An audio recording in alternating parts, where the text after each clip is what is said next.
नमस्कार दोस्तों, स्वागत है आपका हिंदी नॉलेज शो में। तो दोस्तों, रूसी सरकार ने एक बार फिर से भारत को बड़ी धमकी दी है और धमकी का लबोलुआब ये था कि उन्होंने साफ कहा है कि अगर आप पश्चिमी देशों के साथ जाएंगे तो हम भी आपके दुश्मनों से हाथ मिलाएंगे। ये वही रूस है जो एक हफ्ते पहले कह रहा था कि भारत पश्चिमी देशों की कठपुतली बन चुका है। अब वो सीधे सीधे भारत को पश्चिमी देशों से अलग हो जाने की धमकी भी दे रहा है। लेकिन भारत के हाथ में ऐसी कौन सी रूस की नस है जिसकी वजह से घबरा कर रूस ऐसी बयानबाजी कर रहा है? इस वीडियो को जब आप अंत तक देखेंगे तो आप सारी कहानी समझ जाएंगे। क्यों रूस इतना ज्यादा घबराया हुआ है कि भारत अगर पश्चिमी देशों की तरफ जरा सा भी झुका तो रूस की हालत पतली हो जाएगी। हर एक चीज मैं आपको डिटेल से बताऊंगा। मेरे साथ आप इस वीडियो तक बनेगा। लेकिन उससे पहले हमारे चैनल पर 6 लाख सब्सक्राइबर हो चुके हैं, 6 लाख की फैमिली हो चुकी है। तो आप सभी का बहुत बहुत धन्यवाद। ऐसे ही साथ बनाए रखिएगा। तो चलिए वीडियो को शुरू कर लेते हैं। तो दोस्तों, रूस की सरकार की तरफ से कल एक बड़ा बयान आया है। इस बयान को आप अपनी स्क्रीन पर भी देख सकते हैं। इसमें रूस ने सीधे कहा है कि हम कमिटेड हैं पाकिस्तान के साथ अपने संबंधों को डेवलप करने में और हम इसे आगे भी ले जाएंगे। और इसका जो मेन लक्ष्य है वो ये है कि दक्षिण एशिया में पूरी तरीके से स्टेबिलिटी बनाकर रखना। यानी कि भारत को साफ साफ कहा जा रहा है कि अगर आप अमेरिका के साथ जाएंगे तो हमें भी पाकिस्तान के साथ जाना होगा। और साथ ही भारत को स्टेबिलिटी की भी धमकी दी जा रही है।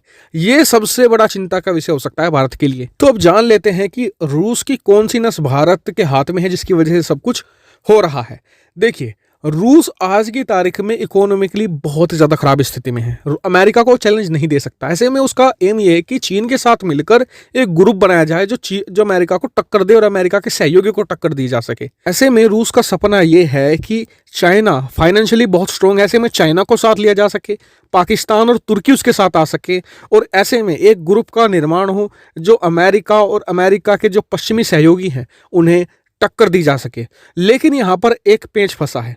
एक देश ऐसा है कि वो जिस तरफ झुक गया वो ही जो पलड़ा है भारी हो जाएगा। यानी कि अगर वो देश पश्चिमी देशों की तरफ गया तो पश्चिमी देशों का पलड़ा भारी, और अगर इस रूसी चीनी ग्रुप के साथ गया तो इनका पलड़ा भारी। और इस देश का नाम है भारत।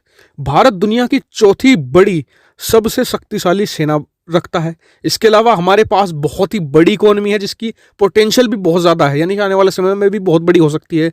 और ऐसे में जो भारत का फिलहाल झुकाव दिख रहा है वो पश्चिमी देशों की तरफ है, क्योंकि भारत की जो पहले पॉलिसी थी कि न्यूट्रल रहने की, भारत उसे छोड़ चुका है, क्योंकि उसके कारण भारत को दशकों तक बहुत नुकसान झेलना पड़ा है। ऐसे में भारत ने पाला चुना है फिलहाल पश्चिमी देशों का। भारत ने इनका पाला क्यों चुना? इसके दो ऑप्शन थे। सबसे पहले तो ये कि भारत विरोधियों का गुट है, चीन और पाकिस्तान इसमें है तो इसलिए भारत विरोधियों का गुट हो गया। दूसरा ये दुनिया का सबसे बदनाम ग्रुप है।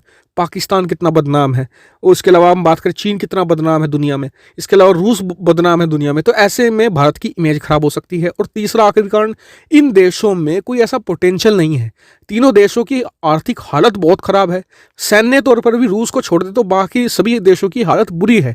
ऐसे में भारत के लिए प्रॉफिट का सौदा यह है कि हम पश्चिमी देशों की तरफ देखें, क्योंकि वहाँ का मार्केट भी बड़ा है, हम वहाँ से पैसा भी कमा सकते हैं, हम वहाँ पर अपना देश के लोगों का भविष्य बिल्ड कर सकते हैं उनके साथ मिलकर।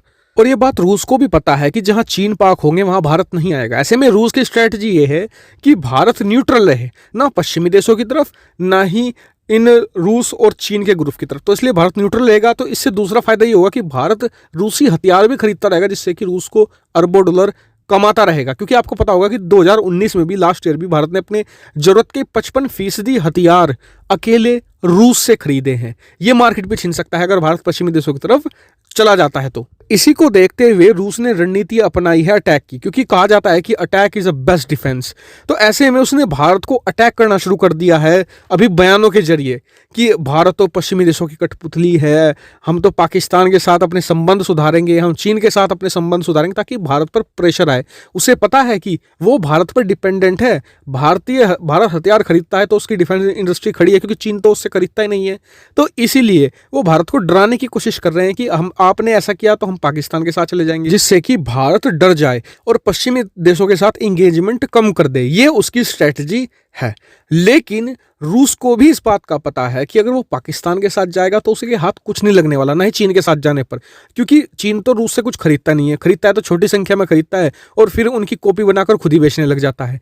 पाकिस्तान की बात करें तो पाकिस्तान के पास ढेला भी नहीं है, सऊदी अरब का लोन चुकाने के लिए वो चीन से लोन ले रहे हैं, उनकी हालत खस्ता है। तो ऐसे में भारत पर वो पूरी तरीके से डिपेंडेंट है।